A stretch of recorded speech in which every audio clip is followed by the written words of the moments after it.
Uma adaptação polêmica dos quadrinhos estrelada por ninguém menos que Keanu Reeves. Com vocês, Constantine.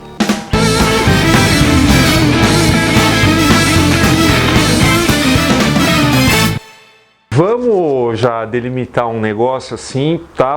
Porque muitas pessoas devem ter já torcido o nariz, né? Na hora que viram aqui essa capinha, viram o tema do programa e tal. Olha, ninguém aqui vai defender as liberdades que foram tomadas em cima do personagem dos quadrinhos, tá? O objetivo do programa não é esse. Agora, se o seu único critério para falar mal desse filme não é igual ao gibi, então é melhor que você nem assista o vídeo, porque aqui a gente vai direto, tá, no que ele tem de bom e no que ele tem de ruim.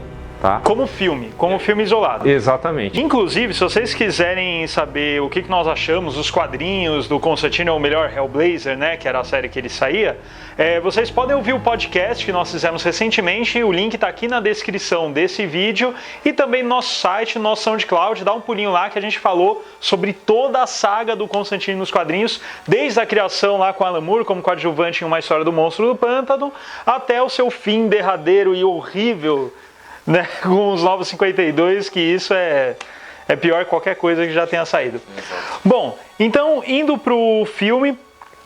que ano que é mesmo? 2005. 2005, aí Keanu Reeves aí, entrando na pele de John Constantine, primeiro já uma escolha polêmica, né, então, não só pela origem do personagem, né, então um personagem britânico e tudo mais, mas até a própria ambientação, né, então, saiu de Londres, foi para Los Angeles, tirou aquele negócio do sobretudo mais esverdeado, aquela coisa mais de chuva, para ir um sobretudo mais de terno, por assim dizer. Um cara igual o Sting para o Keanu Reeves. Né?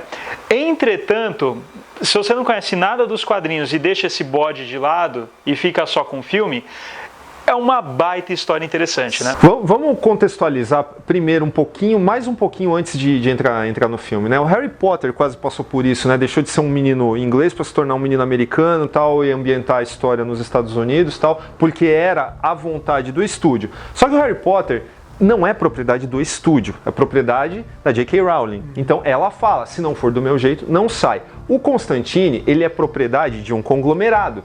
Então, o que acontece? Por que a gente resolveu fazer esse programa? Bom, primeiro, óbvio, nós vemos qualidades no filme, senão nós não faríamos. Mas é o seguinte, essa é uma prática comum, você pegar, descaracterizar personagem, você ter que, sabe, engolir certas liberdades que o estúdio manda que uma equipe tome em cima do personagem, porque assim, não adianta você odiar o roteirista, odiar o diretor e tal, porque eles são funcionários e estão fazendo o trabalho deles.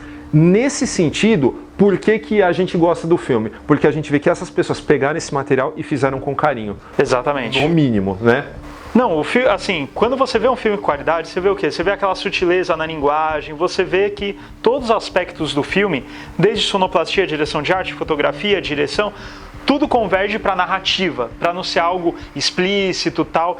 Coisas que nós, atualmente, infelizmente, não vemos nem nos próprios autores, como, por exemplo, Shyamalan, que deixa o vidro uma coisa idiota. Quando nós vemos um filme feito com carinho, com qualidade, o que a gente vê? Todos os aspectos do filme, direção de arte, fotografia, direção, tudo convergindo em prol da narrativa. Tipo, a linguagem cinematográfica jogando a história para frente e não algo extremamente explícito, extremamente verborrágico. E daí só, não é o intuito do programa, até mesmo porque nós fizemos um podcast inteiro sobre os quadrinhos, mas só para pegar um gancho. Alguém que chega e fala, mas o filme não é igual aos quadrinhos, tem que entender que nem os quadrinhos são iguais aos quadrinhos. Exato. Como a gente falou no podcast, só dando uma pincelada, a gente falou de várias fases do Constantine, onde, de acordo com cada escritor, de acordo com cada roteirista, com cada época, o personagem era totalmente diferente.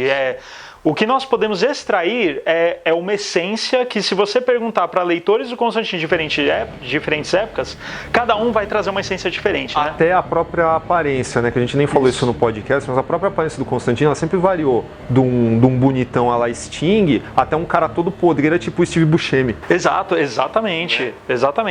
Então, assim, falando da parte, esquecendo essa parte da localização, então indo para Los Angeles e tal, esquecendo isso, parando para olhar a questão como filme, você tem uma história redondinha, uma história que, por mais que a classificação indicativa do filme seja lá 14 anos, ainda assim ela é pesada, nós temos um protagonista que de nenhum modo ele é herói, ele é um cara que está numa situação, ele é egoísta e ele só acaba ajudando a menina. Primeiro que ele se compadece, ele tem um relacionamento lá, surge uma amizade, mas a princípio é porque ele quer comprar a passagem dele pro céu. Exato. Né? E sem falar de toda vez que o cinema tentou brincar com esse lado de anjos, demônios, essa coisa mais fantástica, só que com uma carga religiosa muito grande, na maioria das vezes acabou se dando mal. Ou fica muito na sutileza, ou acaba caindo no ridículo. Esse filme ele consegue não ser sutil nesse sentido, porque você vê, é algo gráfico, e ele não cai no ridículo. Você em nenhum momento ridiculariza o filme por causa disso. Só isso já é um mérito incrível, ainda mais baseado em quadrinho, que é uma coisa a princípio muito gráfica, e quando você passa por filme atrapalha. Aqui eu acho que funcionou até melhor que muitos quadrinhos, principalmente no arco em que ele se baseia principalmente, que é o Hábitos Perigosos, onde os demônios são humanos normais, assim, você tem pouca caracterização, você não sente o ambiente mudar. No filme você sente o ambiente mudar, a iluminação, o som muda, o ambiente, tem aquela cena famosa lá no filme que ele tá com a Angela no meio da rua. Aí parece que a rua fica deserta, tudo começa a apagar e o único ponto de luz que sobra, que ele chega a assumir, mas é o último a assumir, é naquela espécie de presépio com a Virgem Maria e tal. Então olha que coisa bacana que o filme vai trabalhando, né? Sim. E, cara, é bom a gente comentar que esse é um filme que ele tem, entre os créditos de roteirista, ele tem o Jamie Delano, né, que é o cara que começou a modelar o Constantine já em sua série solo. E tem, óbvio, Garfienes por causa do Hábitos Perigosos, a questão do câncer e tal. E fora isso, é claro, eles não participaram do filme, eles são creditados por causa da inspiração. Fora isso, ele tem 2 roteiristas que realmente meteram a mão no texto, né? 2 roteiristas, tá um número bom, porque a gente sabe que muita gente mexendo no mesmo texto acaba dando merda, sei lá, o filme acaba se perdendo no meio. Esses 2 caras, curiosamente, eles não têm nenhum outro crédito famoso, né? O Frank Capello Jr. e o Kevin Broadbent, né? Se você olhar no IMDb, você não vai ver nada de notável desses caras. Acho que o mais famoso realmente é que é o Constantine. Então, o que eu acho que esses caras trouxeram de bacana para esse filme? Esse filme já tem 14 anos aí nas costas, né? E aí, mesmo assim, a gente vê uma diferença de linguagem daquela época, né, começo da década passada, para aquilo que a gente vê hoje. Por quê? Porque esse filme ele traz umas sutilezas assim, que eu acho que o público em geral, principalmente o público raivoso, né, que xinga aí as escolhas nas liberdades do filme, acaba ignorando em troca de, sei lá, de por que queria um fanfilme, né? Mas enfim, o que eu classifico como grandes qualidades aqui?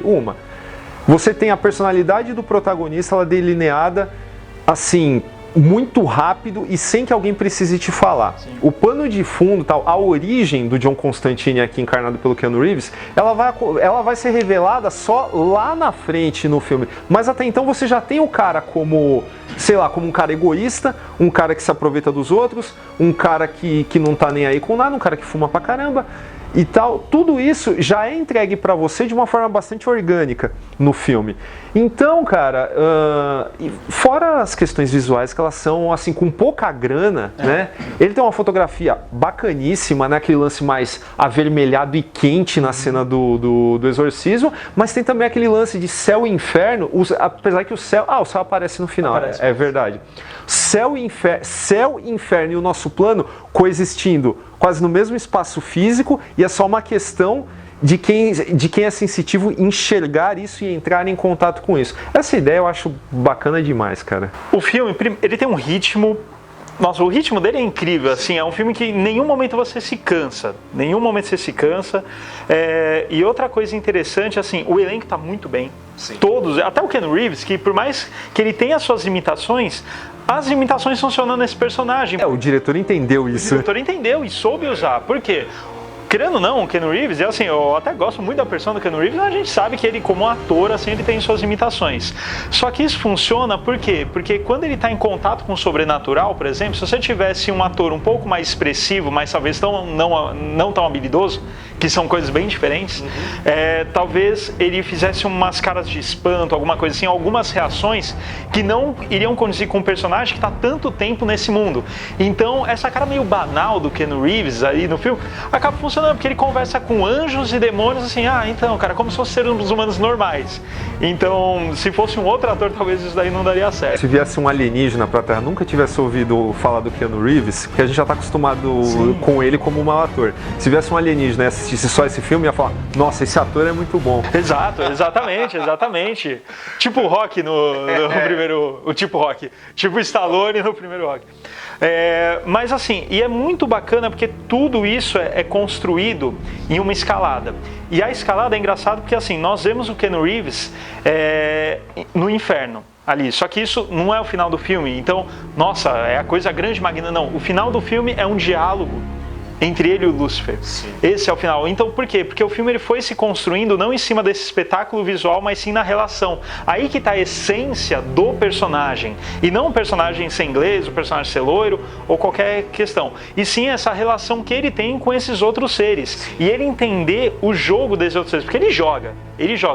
Coisa que nos quadrinhos, em muitos quadrinhos, que a gente até comentou no podcast, isso é feito com Deus Ex Machina desgraçado. Então, a história começa de tal forma e chega na última edição, você não sabe como ele vai resolver o problema, o roteirista não sabia, e inventa lá um montão de demônio para aparecer. Aqui não, aqui você tem uma coerência narrativa do início ao fim. Além disso, eu acho que o diretor nem é tão bom, mas nesse filme deu um lapso assim, de brilhantismo nele, porque ele consegue pegar alguns momentos e enquadrar assim de uma forma que os quadrinhos não deram essa oportunidade. Normalmente quando você pega uma adaptação de quadrinho e dá para um diretor bem terceirizado mesmo fazer, às vezes ele vai pegar algum enquadramento do quadrinho para colocar lá como uma referência tal. Aqui o cara, ele melhorou. E eu vou dar esse exemplo aqui. Aqui tem um Hábitos Perigosos, que é a história que esse filme se baseia, sei lá, 70%. E eu marquei aqui a página onde o Constantine, ele corta o pulso para, enfim, ir pro inferno, tudo mais. E aqui a gente vê esse pé caindo, esse líquido preto, tal, que no caso do quadrinho não é um Lúcifer, é um outro demônio. Só que olha só, ele escolheu fazer isso, ele escolheu cortar o pulso. Olha o exagero da cena no quadrinho e olha no filme a sutileza. Por quê? Se o cara quer fazer isso, ele tá pronto, e é o Constantine, ele não vai gritar, meu Deus, não sei o que, não. É uma coisa sutil. Só que a grandiosidade que é a chegada da outra entidade, o filme mostra muito melhor que o quadrinho, por exemplo. E a resolução no filme, ela acabou sendo muito mais interessante. Por quê?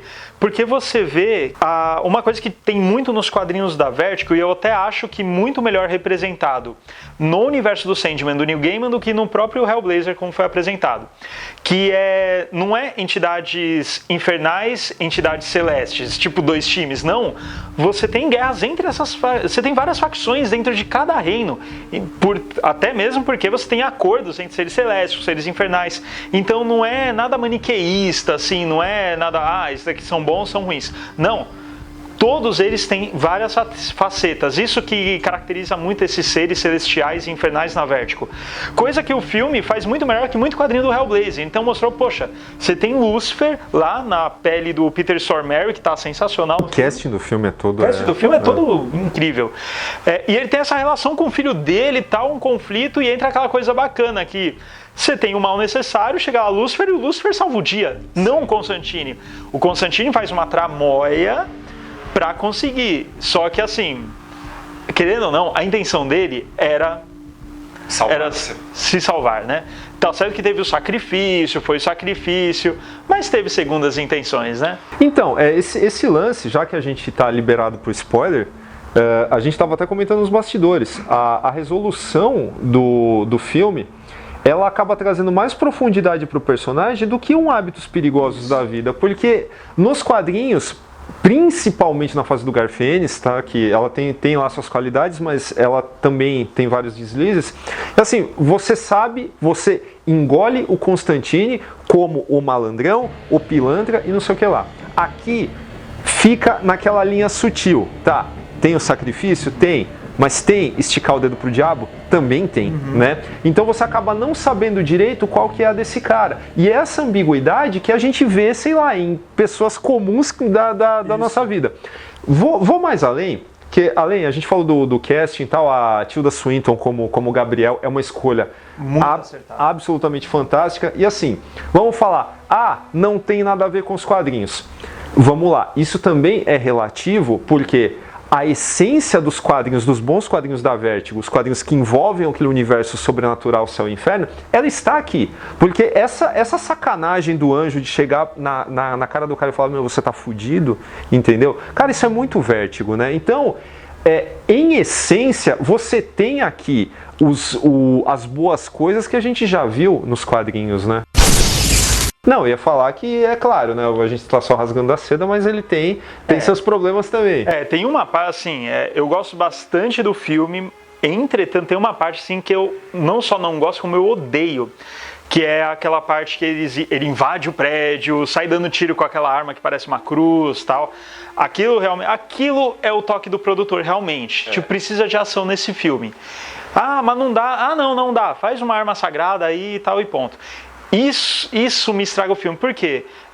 Eu vi o filme antes de ler qualquer coisa do Hellblazer, qualquer coisa de Constantine. Meu primeiro contato com o personagem foi o filme. E daí, mesmo nesse primeiro contato, essa parte que ele começa a fazer um montão de bala tal, essa parte já é estranha. Por quê? Você vê que o cara ele entra em conflito com um demônio lá no meio da rua. E o cara tá tossindo, ele cai na rua tossindo. Como esse cara vai invadir um prédio cheio de demônio e sair na porrada com eles? Ele vira um B10 do nada. Do nada. E assim, é só naquele momento. Tipo, ou seja, o cara tá caindo, tossindo e tal. Aí depois, opa, show de bola, vou arrasar todo mundo. E depois ele volta a ser o cancerígena. Então, assim, essa parte foi muito toque de produtor, tanto é que é uma cena que nem é bem trabalhada, não tem um plano interessante, não tem um movimento legal. É o único momento do filme assim que realmente destoa, assim, até mesmo de como o personagem foi criado.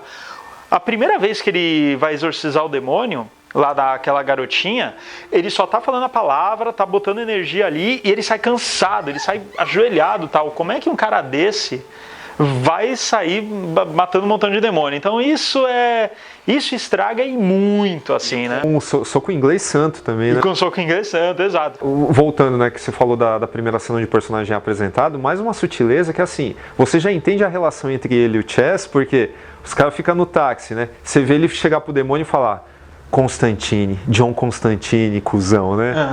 E aí você vê o moleque olhando pro espelho e falando a mesma coisa com o nome dele, né? Então você vê a admiração, né? Pô, que o cara quer ser igual ao cara e o cara, tipo, tá dizendo que vai ensinar o moleque, mas ele tá, tipo, enrolando o moleque pra dirigir o táxi e tal. Tudo isso sem ninguém precisar falar absolutamente nada, cara, nada. Como eu sinto falta desse tipo de sutileza em grandes produções hollywoodianas. Bom, a gente comentou, né, no nosso podcast também de Diabo na Cultura Pop, que o Peter Stormare como Lúcifer aqui, ele deu um show, né, apareceu, sei lá, 5 minutos no filme, mas quando apareceu foi pra quebrar tudo, né, foi pra roubar a cena e encerrar o filme de um jeito muito bacana, né.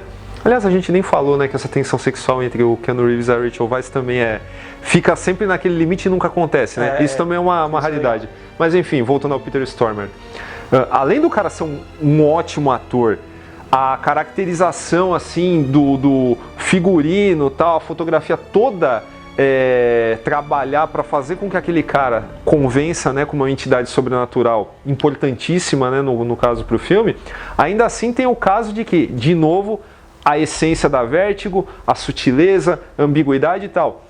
Quando o Gabriel vai dar um soco no cara, a mão para, né? E assim, você percebe, ninguém fala, é Deus que tá te segurando, mas a fala do Lúcifer, né? Parece que alguém não quer que você faça isso, né? E tal. Então, cara, tudo isso é jogado de uma forma assim muito, muito bacana, que eu acho lamentável as pessoas não encontrarem essas qualidades num filme, né? E assim, pra nós elas estão evidentes, né? Exato. E assim, de novo, voltando àquele lance do cinema, tem coisas que assim, A gente sempre acaba falando coisa que é difícil levar da literatura ou dos quadrinhos para as telas. Aqui tem algumas sutilezas que é difícil levar para os quadrinhos ou para a literatura. Por exemplo, pegando até a Tilda Swinton, que é uma atriz assim, excepcional. De novo, a escolha dela como ser o Gabriel, aquela coisa andrógena, tal, que ela você vê que ela é uma mulher, mas você consegue ficar com aquela coisa ambígua assim. Quem não conhece a Tilda Swinton, você pode mostrar o filme e falar, então o nome desse cara é Edward.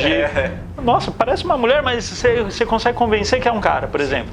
E na cena final, depois que ela perde a graça, né, como eles falam no filme, e ela vira mortal, que o Keanu Reeves dá um soco nela, e daí ela vira assim, e ela sente, tipo, sabe, ela para dela... tipo, ela entende, ela demora para entender o conceito da dor. Olha que e é o timing que é uma imagem em movimento. Sim. Não é um quadrinho, tal. O quadrinho seria tipo vários quadros, mas perderia a sutileza. Então recordatório, né? Isso. Agora olha isso, tipo no cinema é uma coisa muito sutil, mas olha como passou. Puxa, este ser nunca sentiu a dor. Agora ele está sentindo a dor de um soco. E tem um lance, é um soquinho. Num filme de herói, né? Um soco é grande coisa, né? Isso aí é um soquinho. Só que ele representa tanto porque mostra a nova situação do Gabriel e mostra também uma revanche do Constantine pela cena da igreja. Sim. Né? Porque ele tá doente, ele fala, pô, Gabriel, me ajuda, tal. Ah, não, você já era, tal. E daí chega nisso aí e ele fala, puxa, agora você sabe o que é ser humano. Né? Então, assim... Um ser humano falando para um anjo, falando, agora você sabe a minha condição, vocês não ficam invejando a gente por causa da alma, olha a condição que é viver nesse mundo. Cara, assim, tem tanta coisa que dá pra pirar aí em cima que é muito legal. Tem essa cena idiota da escopeta, se não fosse essa, olha... Esse seria um filmaço, assim, nota muito alta mesmo. Com certeza. A gente gostaria de ver um Constantine com um roteiro bacana mesmo, como é o caso aqui em Londres, em Liverpool e tal. Gostaríamos. Mas foi isso que o cinema nos deu. Então, a gente vai avaliar as qualidades, sabe, reais, na bucha mesmo. Então, foda-se se é loiro, se é moreno, se é norte-americano, se é inglês e tal. Tá aqui o filme. Então é isso, pessoal, esse aqui foi o Formiga na Tela sobre o filme Constantine. Não esqueça de ouvir o nosso podcast onde falamos sobre toda a série dele nos quadrinhos, desde sua origem até a reformulação tosca dos 952. Inscreva-se no nosso canal, para isso basta clicar nesta formiguinha que está aparecendo aqui na cabeça do Daniel, visite nosso site formigaelétrica.com.br e não deixe de ativar o sininho para receber uma notificação toda vez que um vídeo novo for ao ar. É isso, até semana que vem.